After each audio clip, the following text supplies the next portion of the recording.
Manusia boleh jadi lagi baik daripada malaikat. Jangan terkejut, aku bukan nak sesat ke apa. By normal, masyarakat Melayu akan kata baik macam malaikat, baik macam malaikat. Tapi ada satu kejadian masa zaman Rasulullah tu, iaitu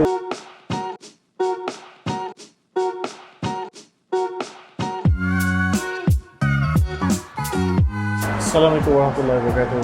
Saya Fawazir, sempena mengadu Rasul ni. Di petang yang dingin, walaupun hujan, di petang yang dirahmati hari ni, aku cuma nak share dengan korang lah 7 perkara yang aku secara peribadinya belajar berkenaan Nabi Muhammad SAW.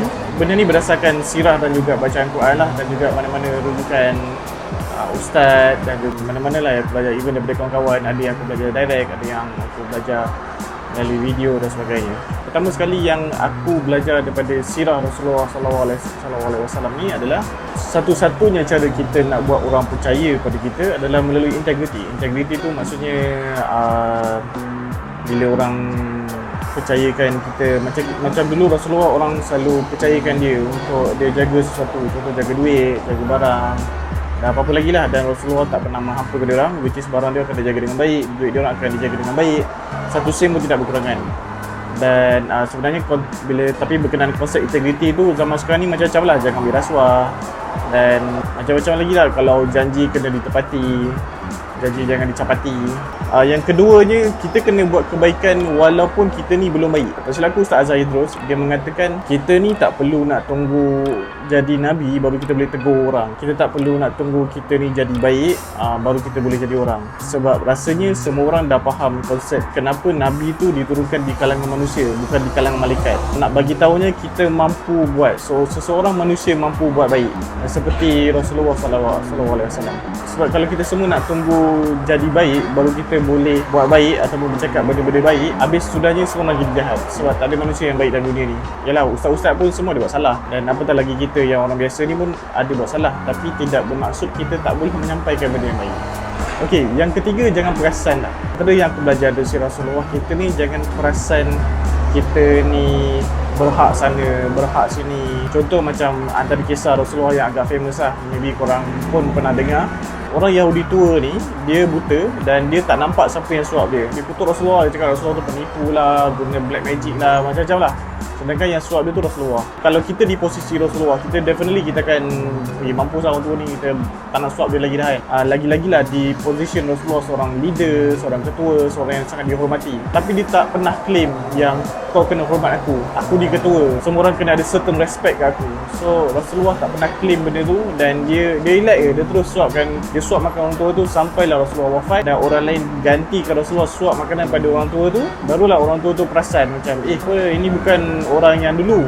Rupanya sebelum ni yang menyuap dia adalah Rasulullah SAW. Sudahnya orang tua Yahudi tu pun memeluk Islam. Tapi nak ceritanya, the key point is Rasulullah tak pernah claim dia untuk dihormati, untuk basically selalu kalau term orang putih dia panggil entitlement lah. Rasulullah tak pernah claim macam-macam lah.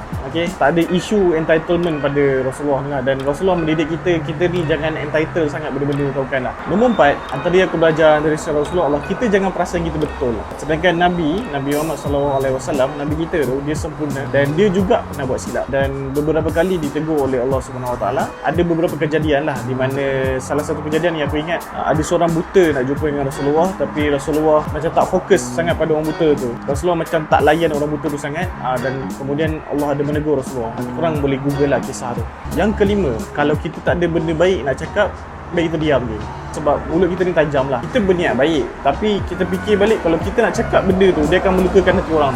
Contohlah macam aku nak tegur someone, aku cakap baju dia buruk lah katakan, baju dia tak lawa, macam baju kau tak kena. Tapi the fact that aku bagi bahasa paling lembut pun, aku tahu dia akan sentap. So it is better diam. Jadi kalau tak ada benda baik nak dicakapkan, baik kita diam je lah. It is best kita diam. Benda ni juga selalu diamalkan oleh orang Kristian, orang Barat, di mana diorang cakap, if you have nothing good to say, don't say anything.